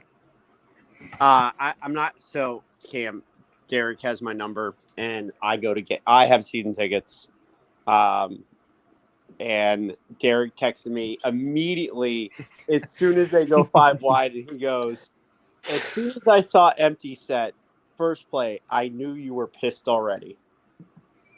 Why are we going 5 wide in the first second play? Yeah, Phones is in the house, baby. Yo, what's up, Phones? Yo, what's good, boys? Yeah, it's good. But yeah, I agree with you. Like as far as with the 5 wide stuff, I remember last year with Kevin Stefanski, it was a big head scratcher because he would always go 5 wide on second down. Like if it was like 2nd and 8, he wouldn't even like make run as an option. Like he wouldn't have the threat of a run on the field at all. He'd go 5 wide. I think he just does it to I don't know why he does it at this point, but like he'll do some stuff where it's like he'll run some dumb plays and then he'll run plays that like are just insanely like wow, that's a really good play. Like there's no in between with him. It's just like he has moments where it's like he's inconsistent. He has moments where like he's smart. He's too smart. He outsmarts himself. That's what I was saying earlier. Where he tries to reinvent the wheel. Yeah, he doesn't have to. I think there's times where he just needs to learn to rely on Nick Chubb. Put the ball in Chubb's hands. You don't have to manufacture it yourself with the pass play. So I'm going to ask everyone this, and I've had a lot of people who've said that this is the stupidest idea ever. But What I comes want to from you, see. it probably is. I want to see us run the ball at least 35 times per game. And I'm not saying I think you need to get Chubb like 20 to 25 of those carries, somewhere in that range. And then you need to get like Hunt somewhere around like 10. But Man, we Hunt need to gets no touches. Exactly. He gets none. I'll be need like, to man, get- what are we doing? We If I need to may get, ask a question, without a doubt, my question is, do we start using Dearness Johnson a little bit? Like 5 rushes a game. That's all I'm Or asking. Jerome Ford, Why not? anybody. Bang all these running backs. I just don't understand like the concept of having the best, probably the best and the deepest running room in the entire NFL, and having Jacoby Brissett constantly be throwing the football. Yeah, I mean- exactly. It makes no sense at all. I mean, then again, neither has this season. We've lost to a blown defensive coverage, a missed kick, just a blowout by Bill Belichick, which is, I mean, bound to happen. We are the Browns, and he does have a historical resume of kicking our ass. But like, we should be 5-1 right now. Yeah. I mean, And Phones, we mentioned this a little bit earlier. Look at the quarterbacks that you have faced. You have faced Baker Mayfield. Who's the other one? Joe Flacco. And then you had Mitch Trubisky, Marcus Mariota, a banged up Justin Herbert, and now Please Bailey don't say Zapp. the next one. Bro, we let an unknown guy named Bailey Zapp come in here and Yo, throw yo, yo, for yo, yo. over 300 Yo, Give yards. Bailey, all right, give all right. Bailey Hey, some Cam, respect. Give Cam, Bailey some respect. Hold on. We let an Cam, unknown Cam, guy come in 500 yards Cleveland and throw season for in almost college. 300 yards. Hey, Cam, listen to this. Hey, Bailey Zapp put our starting defensive tackle, Jordan Elliott, into the ground. Bailey That Zappi is is that your guy. starting Bailey defensive Zappi is tackle. him. He's Oh, Timothy. come on. Come on. Of course, Bailey Jaden Zappi Zappy is him. that guy, Jaden, bro. Jaden, Bailey bro. Of Zappi, course, bro. Bailey Okay. Zappy him. Look Jaden, at you the would. statistics, Hey, man. I'ma you buy you would, a Bailey Zapp jersey sit for here Christmas, and talk Jada. about a 5th-round Please pick do. I'll take a quarterback Bailey like it's Zappi Tom jersey. Brady. Come on. Oh my. No, bro. Bailey Zappi was that guy in college. He Chill was out. that guy. You sound like Mari right now. You sound like He's Mari. Timothy. He's Timothy. Oh my. Okay. Can I bounce back to the Eddie Jackson thing real quick since I didn't really If- comment if on I it? could- Yeah, go please, for it. please stop talking Okay. about how Bailey Zapp is the greatest quarterback. Okay, hey, Hey, leave Jaden, Bailey you Zapp sound alone. like Mark. Okay. So my opinion on the Eddie Jackson thing is I think Eddie Jackson is the epitome of washed. Bro hasn't had a good season since like 2018. Let's be honest with ourselves here. I ain't looking to give up a lot to get that. I'd rather get a guy like Quandre Diggs, if I'm being honest. That's just me, though. So let me just say this. I'm going to get close to my mic really quickly. Do you remember the last time the Bears were good? 2018. There you Yeah, 1988. go. Yeah, it's honestly. When like, was it's just Mike been- Ditka coach? Yeah, no kidding, right? But no, I think that with the Eddie Jackson, like as far as like saying he's washed, I think that's unfair. I do think that his best year was that 2018 year, but also he's been surrounded by like who's been the like he had Adrian Amos next to him, but then Amos left to Green Bay. Like when was that? Like 2019, I would say. Like so like. Outside of that, I mean, that position's been a revolving door for the Bears. So the secondary as a whole has been a revolving door. Outside of him, he's been the one guy that's been a staple for them. So I think it's a little bit unfair to tag him with washed, especially when, in my opinion, he's miles better than any other free safety option we currently have on the roster. And part of the reason why I would like to get him is because of his cap hit, because of his age, I think that he would be fairly cheap to get. I think like a 3rd-round pick at max, third and like I don't know if I'd even do a third. I would personally. I'm not. But I'm not one to be a mind reader or like a future predictor or anything, but we don't have like a 1st-round pick, and it looks like our pick's gonna be like at like 13. Hey, don't give up yet. Don't give up yet. Man, we're Bro, basically in debt. I threw in the call after we do. Like, Dang. I think Hey, if you Mari- win the 2 divisional games, you're good. Mari slacking, boys. I just want you to know I did text him all these. Hey, Mario you guys, bomb. you guys remember all the times that we would Yes. sit here and Mari would say, "Hey, when am I coming on? When Yeah. are you gonna bring me on? Here's your opportunity. I texted you and you don't want to come on." So Mari, cluck. Mario, you a bomb. Hey, I know y'all gonna laugh at me when I say this. He's just mad about the Lakers. Let's be honest. Oh, Y'all gonna whatever. laugh at He me can when I be say mad this? about Arkansas State or whatever stupid college. he's a fan Mississippi. of. Go ahead, Cam. Go ahead, Cam. Yeah, sorry. Y'all Cam. gonna laugh at me when I say this. But I know this man stripped in front of preschoolers, bro. But we really miss Malik McDowell right now, No, Malik McDowell, bro. Okay, let's bro. We need to move sign on. him off the street, bro. No.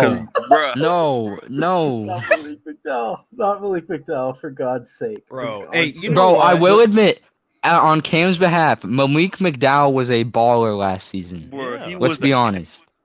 Yeah, and then he went balling. So, yeah, no. No, I'm surprised why they're so hesitant to try to bring Sheldon Richardson back. I mean, just for like a 1-year deal. Kellen Mond, baby. Stop. Bro, We're Kellen not Mond, turning- the no. future of the Browns organization. Kellen Mond season, baby. Bring him on. Bring him Okay, on. but like Bailey Zappi is him. I don't want no Bailey Zappi disrespect. I'm just Oh saying. my Still God. all day then. I'm just saying, dog. He's gonna take Mac Jones' job. Mac Chill out. Jones Are is you going on somewhere crack? else. No, I'm not, because Mac Jones is gonna be traded and they're gonna get even better. You're a moron. Hey, can we Okay. can I have any more Jedrick Wills disrespect, please? Don't eat, bro. Dude is Jed ball. is a question mark every week, bro. I don't know if I'm gonna see Hey, dude. Jedrick Wills or if I'm gonna see Greg Robinson. I don't know who I'm gonna see. Watch the tape. He been balling. Greg Did Jed get Robinson. pulled over at the border with Jed did drag racing. Hey. Jed had his own fair share. He did drag racing with Rashard Higgins.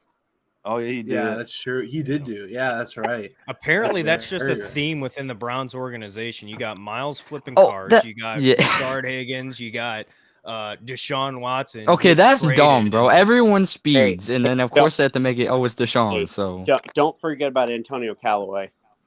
Oh, that yeah, makes me so mad, bro. That's such a waste of potential. Yeah.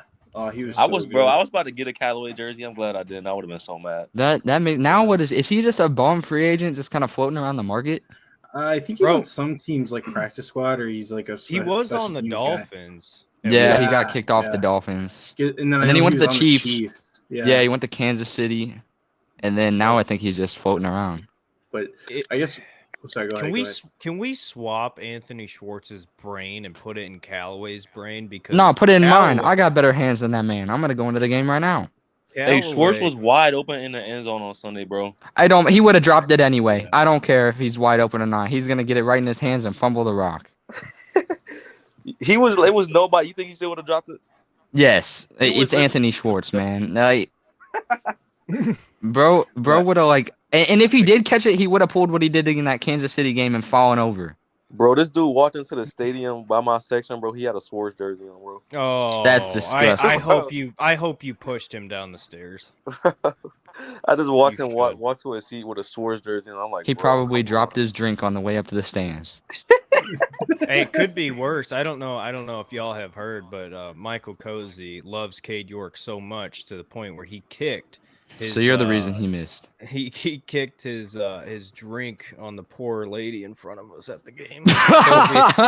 Cozy, if you want to explain that. Oh no! Nursing home antics. Okay, hold on. Hey, Let me explain here what happened because someone thought the kick was good It should have been good.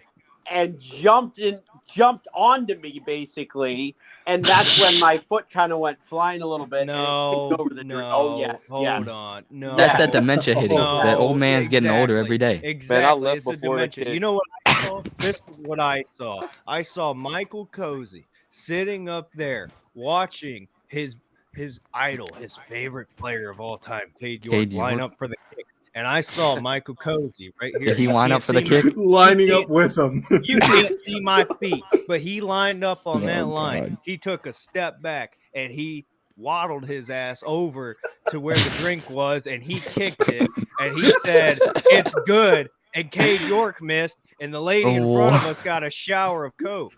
That's Bro. what I saw. Sounds like you're spreading lies. I'm just imagining Well, Cozy hey, doing the. you want to talk about lies, pal? You're the one talking about Joe I'm a Woods apologist over here. Joe Joe Woods Woods can kiss apologist. Okay, yo, if you're gonna call anybody a Joe Woods apologist, it's me. I'm gonna be honest with y'all. It's me.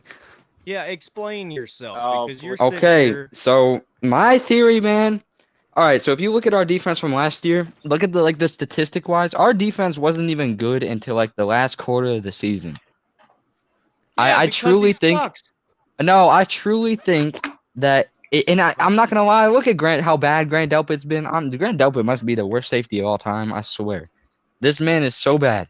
But the personnel he has, yes, he has two great edges, but without defensive tackles, man, what do we have? They're gonna be able to run up the middle every single time. Run game's working, pass game's working. Our defensive backs are good, but when are they all playing at once? I don't know.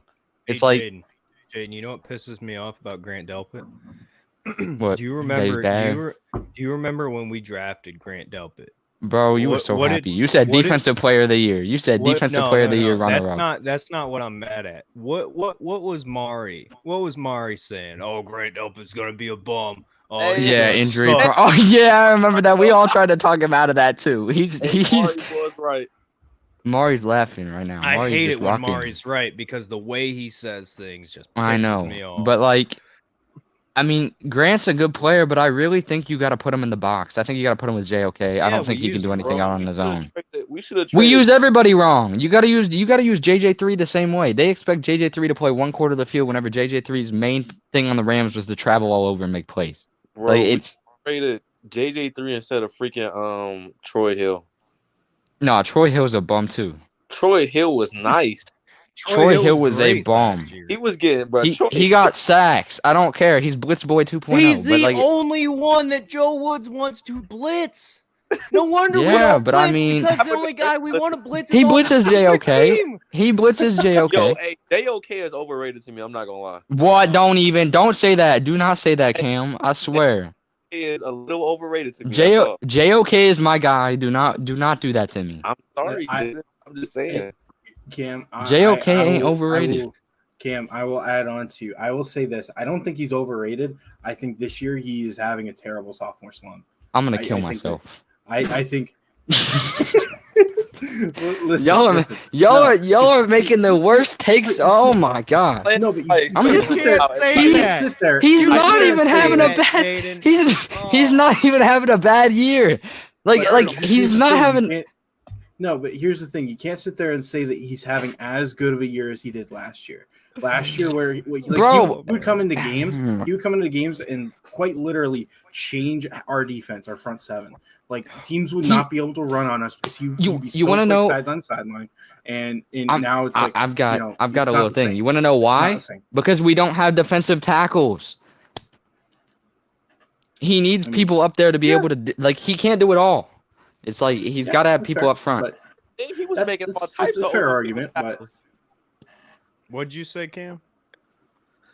I said, man, our linebackers don't know how to hit their gaps. Why They don't was even know what a gap N'Kobe? is. They be in Why the was wrong- N'Kobe they don't Dean even so good know at what Georgia? gap they're supposed to be He in. had good defensive tackles in front of him. It's all linebackers need defensive tackles, and we literally have zero. We have the two worst rated in the Well, league right we now. need- Our linebackers defense literally to be in the begin wrong with. gaps. Wait. I want to ask this. Where are the gaps? They're not even there. Exactly. They're not there because our defensive tackles are getting pushed around. They're Like, so they're- bad. Yeah. Bro, y'all Like- y'all remember Andrew Billings' fat ass? We need to bring Yeah. him back. They're not doing nothing. Nah, he was He bad can too. stand there at least. Andrew Billings is a starter. He's a starter somewhere. I can't remember. On where I saw Miami? Is this. it Miami? Chill out. I Now don't he think it's started. Miami, but he's actually a starter somewhere. I don't know where. Hold on, let me look No, this up. you know who's a Yeah, free He's a agent? starter. He's Gino, listed as a what starter right about now. Gino Atkins? Nobody talks about Is Gino he a Atkins. free agent? You mean Yeah, he Geno is. Fatkins? No, Yeah, he's a starter for the Gino. Raiders. That's right. bro, I don't Billings care. is a starter At this for the point, I Raiders. want one huge that just spits gets in the way. Like I don't even care how good you are. If you're big and you can get in the way, Bring Where's back Danny Ospino Shelton, at? baby. Where's Ospino Danny is a Shelton? local- Danny Shelton. no, I don't want Fill Danny that Shelton. whole Danny line. Shelton can go back to Hawaii or wherever he's from. I don't want that. I don't want Danny Shelton. Bro, at this point, Dum Kung I Su. mean, bro, we need. Nah, Tony, I we don't need even want Ospino, Nagano. We need Tristan. We need me. We need all of us thick boys out there trying out for the Browns. I don't. Man, I will personally go play safety. No lie. But Me too, I'm not bro. gonna- Put me I'm not as a gonna lie to you guys. linebacker. Hey, I'll the best play- player on our team is the punter. Yeah, he's Bojorquez. Corey Bojorquez? Bombs. Bro, that Nah, guy's Mr. Don't Miss. I He think that's does our not best miss. player. Can we He's a give signing, bro. I'm a not gonna huge lie. shout out to Amari Cooper for being like as good as he is with the quarterback play he has? Oh yeah, I Like, forgot about Coop. Yeah. Amari Cooper is so good. He's if you watch the tape, he's open almost every play. best move of the offseason so far. Oh, but I mean, you well, can't- yeah, that you can't that say and- Deshaun because we haven't seen him. No, So, I yeah. think Deshaun's gonna be good. Hey, but I will everyone put- says the preseason yada yada. Schwartz had 2 drops in that game. I do not care about preseason. I It's will whatever. put Bojorquez up there as a great addition as well. True, I Yeah. think they gotta lock him up. Great. true. Yeah. That was a great. I think great they move. signed him. I'm for, like, glad at that we least signed him 2 because years. I Yeah, was he's I was like on a the 2-year train deal. of drafting Matt Ariza, and now look how that turned out. So yeah, I'm glad we signed Bojorquez. Hey guys, I'm peacing out here. Thanks again, Derek. All As right. always. Goodbye, old All man. right. See ya. Cozy. Peace. Don't Peace. fall down the stairs. Oh yeah, by the way, the Jackets just scored 4 goals or 3 goals in the Don't third. fall on the Came stairs. back and won. Did we Well, really? There's a minute 30 left, but we just scored 3rd goal of the 3rd period, so took the lead. Oh, Oh, Dude, I might disappoint you guys You like here. that. I'm actually a Penguins fan. yeah, well, I don't this really is pay the attention last to hockey. episode of the. I'm sorry, guys. This is the last episode of the Browns Beat podcast. It was nice doing it. No, I'm just kidding. Hey, peace out, No, guys. so See ya. All right, what see you, what do Cozy. y'all think of man, what was I can't remember what I was gonna say. I guess what do y'all think of Deion Jones, man? That's my thing, I guess. That's not the question I was asking, but that's another one. I think now that he has opened, like him and the Browns agreed to knock off the last year of his deal. So we're only paying him like the $1 million against the cap this year, and that's it. Mhm. I think it's a terrific move by Andrew Berry. I think Yeah, I mean, that just realistically, we're moving down like 20 draft spots and getting somebody who was at one point in a 4-3 system, one of the best in middle linebackers in football. yeah. I think it's a risk worth taking, and if it works out and he wants to sign a deal with us and we can't be 100% certain that Anthony Walker's coming back, that's a fantastic plan B. Hey, y'all, Here- listen to my here's- dad, man. If Stefanski keeps coaching like he is Oh, now, let's he's going go. to coach himself right out of Cleveland. I agree. I There agree, you Papa go. Cam. I That, agree. he's No, coaching so- himself right out of a job in Cleveland. He'll be an Beautiful. offensive coordinator for a low-level NFL team Why after not this us? year if he Hey, doesn't Cam. watch it. Cam, can your dad hear me right now or no? Yeah, he can hear you. Okay, hey, this is what I was saying earlier. Kevin Stefanski, like I think he's great, but he's the head coach. This is his defense. So, I mean, hey, you could talk about how good he's been, whatever coach of the year brought us back. It doesn't matter. That is your team, that's your defense, and you got to take responsibility for it. So, like, hey, it doesn't matter. Like, it does not matter how good you've been. You are responsible for all of this. So I completely agree with you. I don't want him fired. He's coaching himself out. He really We is. got nothing but coordinators on this coaching staff. We don't have a head coach. Exactly. Am I the only guy that thinks that Everyone's like it a wouldn't be coordinator. bad if they instead of firing him, demoted him to OC and hired somebody else? They wouldn't want It is no way he's wouldn't do doing that. There's no He's way. not doing No, that. I'm just saying I don't think it could be the worst thing in the world. Well, Like- yeah, I mean, yeah, but let's be realistic. That just would never happen. If No, if he he was wouldn't, okay yeah. with it, if he was okay You know, with it, we- yeah, sure, why not? Just But let Van honestly, Pelt like, call plays and I- Kevin be a head coach. You Wait, know who? what we need? This is what we need. The Geno Browns Smith. need to go out and sign, or not sign, but they need to go Bailey out Zapp. and they need to get a coach at defensive coordinator. Shut up, Bailey Zapp. Need to go out and get a real defensive coordinator who used to be a head coach, who knows how to lead a team as a head coach. Rex Ryan. Mark my words. I mean, Rex I don't know Ryan. about Mike Rex Zimmer? Ryan. Mike Mike Zimmer. Zimmer? I mean, No. he's a former head coach. I hate Listen, him. hold on, I hate that dude. Jaden. He's a former head coach. Yeah, I Who do can want come Mike in, Zimmer. strictly do your defense and help Stefanski. Who on this coaching staff can help Kevin Stefanski be a head coach? And he Who? was under Mike Zimmer forever, so like that's really Exactly. smart. And let me say this as well. The Cowboys did it with Dan Quinn, and their defense is legit. So it's not a terrible idea with Mike Zimmer. There might be a better option out there other than Mike Zimmer, but it's certainly not a terrible one in my eyes. But I will say this, Cam, I completely disagree with you with the Van Pelt being the OC. I think that playoff game in particular, when you're talking about plays being scripted at the beginning of a football game, that's stuff that Kevin was involved with. And I don't think that Prefer was the head coach. Are we going to make Prefer head coach off of? Yeah. Hey, Prefer got to get fired too, bro. Special teams is atrocious. Oh, absolutely. We need to do special. I will go coach the special teams for free, to be honest. Not gonna lie. And honestly, like I wouldn't even. I had my rant earlier in the podcast. I don't know if you heard it, but like it's ridiculous the mistakes this special teams unit is making. Sean Payton wouldn't be a terrible option, Coach Wilson. I think with Kevin Stefanski, when you're looking at everything and if you're being critical of him but being fair, I think what you can say confidently is in the biggest moments, he hasn't learned to trust the guys he knows how to trust. I think that on fourth downs, his failure to go to Nick Chubb, it blows my mind. I think there are times where he'll be in like a second and long and he'll run a cute play that like loses us yards when he could run the football, get a few yards, make it third and manageable. I think he does things that shoot himself in the foot, right? That's his big flaw as far as a play caller, in my opinion. As far as like overall play calling in general, I think he's one of the better play callers in the NFL offensively. I think as a leader, I think we have to wait and see how his culture develops over time. And, he's got to be willing to make changes with his D coordinator and his special teams coordinator. And if he can get guys in those positions that know what the hell they're doing and can do it really well, then I think we'll see the best of Kevin Stefanski. I think it's just accountability. You have nobody. Kevin Stefanski is. It's tough because he's trying to be offensive coordinator. He's trying to be head coach, and in order to do that, you have to have competency at your defensive coordinator, at your special teams, and at your position coaches. And we just do not have that right now. Position coaches is a different story, other than a couple spots, but. It's a recipe for disaster. That's why you've seen what you've seen so far. And I know we're on an hour 40 into this podcast, so let's try to shift here because I gotta get to bed here shortly because I gotta work tomorrow. But Ravens game. Yeah. What are y'all thinking? I think we're getting our ass beat. You want my honest opinion? Well, I want you to get Wi-Fi that's not from a moose first. I think we win. Yo, okay, come on, bro. Bro, you're out here in the Matrix robot. Can y'all actually hear me all right, though? Hey, yeah, we can hear you fine now. Hey, but when you first started talking, it was bad. Go knock the snow off the roof. Hey, hold up.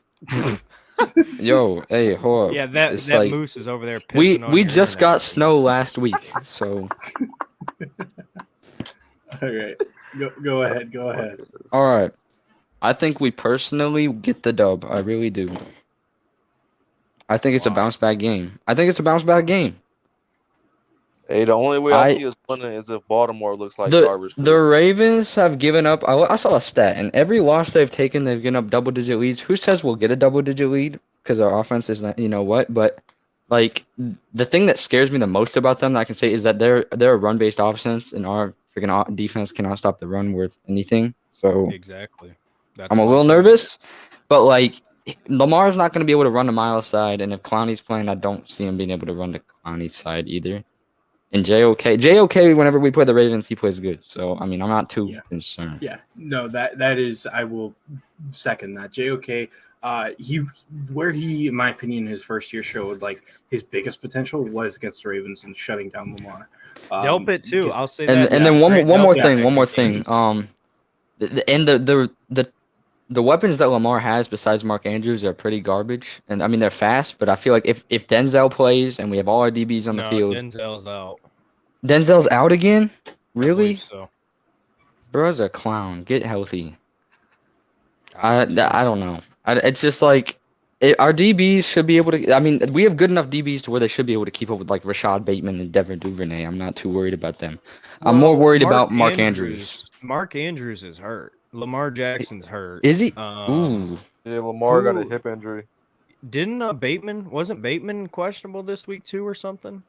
Give me 24-17 Brownies. I'm not gonna lie, bro. I'm scared of Duvernay, bro. He's gonna take the top off our secondary. I agree. Blown coverage, just bro. Yeah, and that's the thing I would say is like we can't trust this defense in zone coverage. So we can say that we like matchups, but it's with zone defense. It's not about matchups. It's kind of hard. So yeah, I get it. It's 24-17 Browns.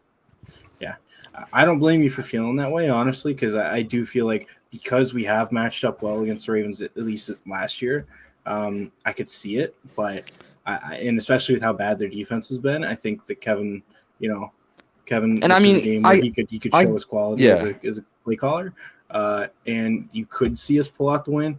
I just think when you've got a guy like Lamar Jackson on the other side of the ball, he's going to find a way to make his team win the football game. Now, I think it's going to be close. It's going to be a 3-point game, but I say Browns lose 24-27. As soon as we get in the zone, Bateman going off that post right to the end zone. Yeah. Now, I want y'all to remember something. Do y'all remember last year? I get our defense ain't the same, but y'all remember last year we forced Lamar to 4 interceptions in one game, and we still lost? Y'all remember that? Yeah. Let's just take into consideration here. I think there's going to be a few turnovers on each side of the ball for sure. Lamar's been turning over the ball. He's been playing pretty inconsistently. But yeah, no, I think we still pull it out, but barely. And I mean, the Bengals have to lose to the Falcons for us to have the division, right? Still, so that loss was on us. We scored way too fast. Yeah, I already knew what was going on. After we scored, I'm like, yeah. You know what I think Sunday's going to be? What'd you say? Go ahead, Tristan. Oh, I was asking which game were you talking about, Cam? When damn it, the game where we scored too fast. Yeah, the shootout. I think it was here. Wait, hold on, but no, which team? Oh, you mean the one versus the Ravens whenever Justin Tucker hit that game winner? Yeah, that game. That one hurt my soul. Fast. Oh yeah, I was so mad for like the next 3 days. Bro, that was probably like one of the best like Thursday or Sunday night games ever. Like outside of like the Rams Chiefs one. Baker like ran for like one of his only touchdowns. That game, that game we thought Baker was going to be the franchise quarterback moving forward. That game and the Chargers game last year, it's amazing how far he's fallen off. Going from somebody who could put up 300 in a ball game if he wanted to at the snap of his fingers, and now he's a guy that gets like a 15 QBR. Yeah.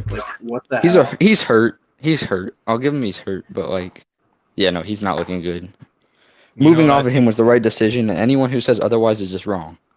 You know what I think the score is going to be Sunday? Oh, yeah. You're probably going to say 50-0 or something. 34-17. I think Lamar Jackson has a career high rushing. We about to get embarrassed on Sunday Night Football. Oh, my God. Sunday Night Football? Night. I wish it was Sunday night. Sunday night's Miami and Pittsburgh. I could have sworn this game was Sunday night. I wish it was Sunday night. They don't give us. They give us a Monday night game against the Bengals next week. No, I'm pretty sure. I'm pretty sorry, sure this game is Sunday night. I'm not gonna lie. I'm looking it up right now. Hold on. It's Sunday night Steelers and Miami, and then Monday's. No, I think our Sunday night game is Bengals. Is it not? The Browns play the Ravens Sunday, October 23rd at 1:00. I could have check the Bengals game. Check the Bengals game next week. It's a Monday. It's on Halloween. It's on Halloween. Yeah, it's the Halloween game. Yeah, it's Monday Night Football. With the Bengals, I think. That is Monday, October 31st. Because we already, because didn't we? No, because that's not. Hold on, because we already had our Thursday with the Steelers. Yep, we don't have a Sunday this entire season. Oh, I'm glad. Really? Unless they make Week 18 our Sunday night game, which they haven't determined yet, which is against Pittsburgh. Or Week 15. Yeah. True.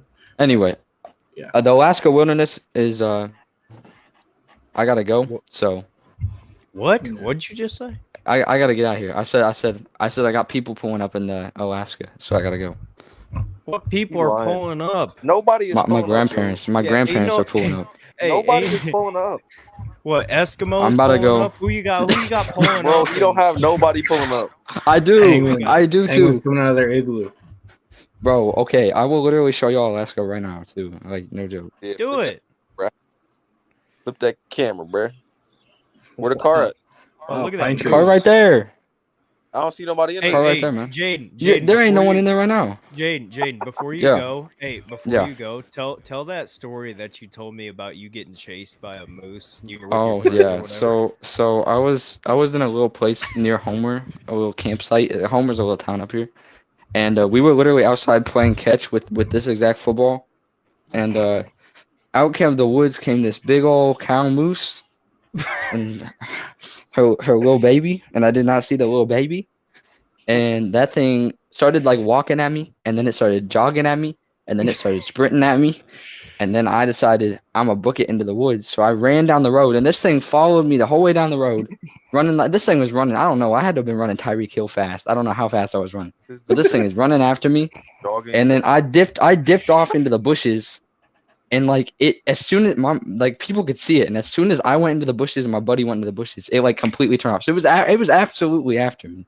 And then I don't know. They just get all mad. So I shot its cousin in the moose season just to get Wow. a little revenge. Oh my god! Oh my god! Jeez. I shot it. I shot his cousin, so he wanted revenge. Oh my gosh! Oh, for those. Anyway, of you, I gotta go go, ahead. but I'll catch y'all on the next one for sure. I'll Thanks join for again. coming on, Jaden. See you. Peace. For Peace, those guys. of you who do not know, Jaden, like Santa is literally Jaden's neighbor. Like that is not even a joke. Bro. Cam knows. Cam knows. We're being dead serious. Like the North Pole is where this man lives. Like we're not joking. So, Oh, that's funny. That's serious. oh That's my funny. gosh, dude, I can't believe Mari had the nerve to text me and say, "Bro, I can't." He text you that? Yeah, I texted him the link. I said, "Get on here." I'm about to call And him. Hold on. yeah, call him. I'm about to call this clown. I guarantee you, he probably not gonna answer, but I'm still gonna call him. We'll go another 10 minutes, but call him and see if he wants to come in. Yeah. I'm like, what you doing, bro? AK, y'all gotta look it up. If you don't believe it. Oh, you calling him I'll live believe it. on here? Yeah, I'm calling him live. Oh, that's funny. I love this podcast. Yo, you the only Browns fan in Mississippi. They be clowning you, don't they? Yeah, man. I clown myself sometimes when I watch this. Hey, you on the podcast, bro? Say what up. Yeah, what up, y'all? Hey. Oh, you Derek on there? Yeah, he Yeah. looking stupid Yeah, at you. this is us. Man, hey, tell Derek I said we gotta hop on the pod. I'm hopping on next. No, you're not. You've told me 50 times that you want to come on. I text you today. No, I can't, bro. I can't. Bro, everybody and their grandma's been on this podcast today. Bro, Except you. we had Hunter on here, bro. Yeah. Quick, literally, like who's the guy that just left? Like his grandma was on the podcast. Bro, Hunter literally just hopped Cam's on. dad was Hey, on the podcast. Cam's father was on the podcast before you were, Mari. I hope you know that. That sounds like a PlayStation party. That ain't no podcast. He talking about a PlayStation. Like, oh my gosh. Well, you got 2 hours you can go back and listen to of this podcast, and everybody and their grandma and Cam's father has been on. Yeah, how your father get on the I made him get on. Yeah, there you go. Now I guess you are on. Oh, you can't complain anymore. I don't want to hear a word next time I call your ass up and you talking about, oh, I want to get on the podcast. Here you are. I hope you're happy. What y'all talking about? Your boy Woods and your boy Delpit. Man, they need to start Joe Woods and my D4 name. Both of them. Hey, Cam, can he hear me at all or no? You can hear Derek Murray? Yeah, I did. Hey, Mari, but we got like about 6 more minutes left before I'm gonna end this. I want you to tell the people what you said about Grant Delpit when we picked him. Oh, I told y'all he was on. I said Grant was gonna be garbage. I said he would be garbage. I said I would never play on my high school team down there. Oh, wow. Oh my gosh. What's your That was all. He wasn't good. You got anything else you want to say or no? Oh, nah. That's all I wanted to say. I just need y'all to know, bro. Woods got to go. Woods is out of control, man. Man, Woods is off the rails, bro. No lie. Woods let Taylor. Why did he let every backup quarterback have a career day, man? Like that's right there off of that game. He said every backup quarterback. Every game that a backup plays against us, they're like, this is a game I can extend my career. Like, this is a contract game for me. This is a contract game, baby. Let me rack up the numbers. Hey, Pad Mari. the stats. Mari, you know what Jaden was saying? What do you think? Jaden was saying that Bailey Zapp is the greatest quarterback in the NFL.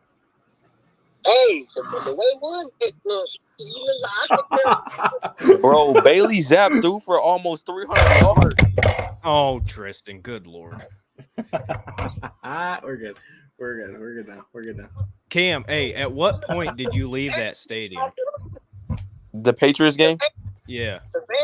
Bro, I literally left after we muffed that kick. Oh, the Chester Rogers punt? Yeah. Oh my gosh. After we muffed that kick, I was leaving. I'm not even kidding you. I was making like mental notes about like what I could talk about in the podcast for positives. And I was like, Chester Rogers is doing okay. And then I saw that and I was like, I can't say that anymore. I can't. Bro, he like, literally, oh my goodness. I couldn't even get out the stadium without seeing that last touchdown. Hey, Mari, what's your thoughts on Deshaun Watson? Do you care to share on this podcast before we leave? I think personally, once Watson get back, I feel like the team should be in up and up. But I ain't gonna lie to you. There's some problems with this team Watson. I'm sure how there's some problems with this team Watson. Like special teams, because like I don't care how good Watson plays, you is not gonna be able to overcome that. Yeah, and defense as well. He can't go out there and play defense too. Yeah, but the thing about it is though, my number one issue with Watson coming back is I want to know how rusty he's gonna be. What'd you say? Yeah. How rusty? Yeah. Yeah, it's a fair argument, like how rusty he's going to be. I mean, hasn't taken like a snap in it's going to be almost 2 years. Like, something to worry about. But I mean, at the same time, are we really thinking that this year is the year, or are we thinking next year? I mean, I think by the time he gets in, we'll probably he hung up, bro. Yeah. Hey, we need to shore that receiver room up too. Yeah, well, and that's a big question mark is going into next season. Do you trust Donovan Peoples-Jones to be the wide receiver too? Bro, why or don't do we you take the put ball Njoku, out of his hand? Why don't we put Njoku out wide? Because we're dumb. Turn him into a freaking DK Metcalf. I think we could. Metcalf. For real. Just try something. Yeah, no. Hey, I'm not gonna lie. I kind of like Phil Brown too, to be honest. Yeah, I like him. I always liked him as like a good third option at tight end. And I think he should probably stay as our tight end 3. Cam, do we need a new tight end too? Yeah. Who is that? Bryant? Yeah. Yeah, he's pretty bummed, to be honest. Really? He had that great rookie. He had that great rookie year though. To be honest, I would put happy with him. To be honest, I would put Farrell Brown at tight end 2 and put Bryant at 3. To be honest, I agree. Especially with Deshaun, him and Farrell Brown already have somewhat of a connection. Oh yeah, they do. Remember, because he played. Bro, that's that year he balled out too, bro. Mm-hmm. Farrell Brown was like tight end number 1 down there. He was balling. Yeah, no, he had a great connection with Deshaun. So I actually think it would be a good idea to keep Farrell Brown and have him be more involved. So not a bad option at all. And he could play special teams as well too. That's true. Very true. Did he play special teams when he was here? I don't remember. Yeah. What year was that? Was that 20? That wasn't 17. That 2019. Was that 19? 2019, yeah. Okay. Yeah, he was here for the Kitchens year, and then I think after that, I think we either no. just didn't sign him. No, he was 2018 because Ricky Seals-Jones was 2019 with Kitchens, I want to say. But I'm pretty sure I that think he they was both- still I on the think team. we I both think got they're him. both here. Okay. Yeah, I was never mad mind we then. let Ricky Seals-Jones go. Same. Honestly, yeah, he was good. And where did he go? I think he went to like Arizona. was it? KC. Or he No, went to he Arizona was at and Arizona. KC. Yeah, he was at Arizona, and then I think he went to Kansas City. That's right. Mm-hmm. Yeah. Yeah, man. He was always open. Yeah. He was. And he's a basketball guy, too. He was the John Dorsey, saw him playing basketball or whatever, and said, hey, bro, you should be a tight end. And No, actually, that was Demetrius Harris. oh, was that? Oh, Yeah, never that mind. was Demetrius Harris. Yeah. Never mind. I don't know. Demetrius Harris was pretty buns. Yeah. Yeah, I guess so. But I don't know, dude. I hate the Cleveland Browns right now. Facts, bro. I'm all in on the Buckeyes, man. Well, I know that's the thing is I haven't really cared about Ohio State because they've been so dominant, but now it's like, well, I mean, It's the only team that can fill you with pride. Yeah. because the Cavs, if they suck, man, Cleveland's gonna burn. I'm not even mad at the Guardians, to be honest. No, I'm not either. Oh, I'm only mad I because had I was zero having a bad expectations day. this year. I was having a terrible day that day, and the Yankees and all their BS of delaying games and the MLB of delaying games, and then it's like, of course we lose. Like, Bro, the Browns messed that whole day up. they messed Yeah. they messed a week up. They messed months up. They are cancer. Like they're the They are Marshall. yeah, they are Marshall. Like wow. the plane just crashed. It's Cam. The Browns are Myles Garrett's car. You're flying down the road. You think you're heading somewhere special. You're having fun. You know, you're whipping it, whatever. And then just boom, crash. That's what the Cleveland Browns are. We've been crashing for I don't know how long. We've been rolling. That's what it's been. We crashed the car. We've just been rolling since 2017. We started to roll. 2018, we totaled the car. Or no, Yeah. whatever. I don't remember. But You that get 2020 year, we thought we were done rolling, but we were just slowly starting to tip, and now we're going down the hill again. Yeah, So, exactly. yeah. I don't know. Any of you got anything else you want to add before we end this? I just pray that the Ravens game isn't an embarrassment. And I'm watching the Lakers versus Clippers. It is barely anybody at this game. yeah, Good. I mean, there's no hype behind the Lakers for me. Like, there's so many empty seats. Yeah, good. Oh well. Anyway, everybody, thank you for being here today. Who all was here? So we had Cozy, Tristan, Frog, me, Cam, Cam, Jaden, JC, Phones, Cozy, and Mari on the phone. Cam's dad on the phone. Hey, Derek, you lucky I was on Snapchat watching your story. I would have never seen the link. Hey, you know, this is honestly. Go ahead, Cam. I was watching this at 8:05. I'm like, dang, they might not even be on. But I clicked on it anyway. I'm like, oh, they still on. Bro, So this is the best. I think this is the best night ever I've had on YouTube. Like tonight was the absolute most fun I've ever had doing this.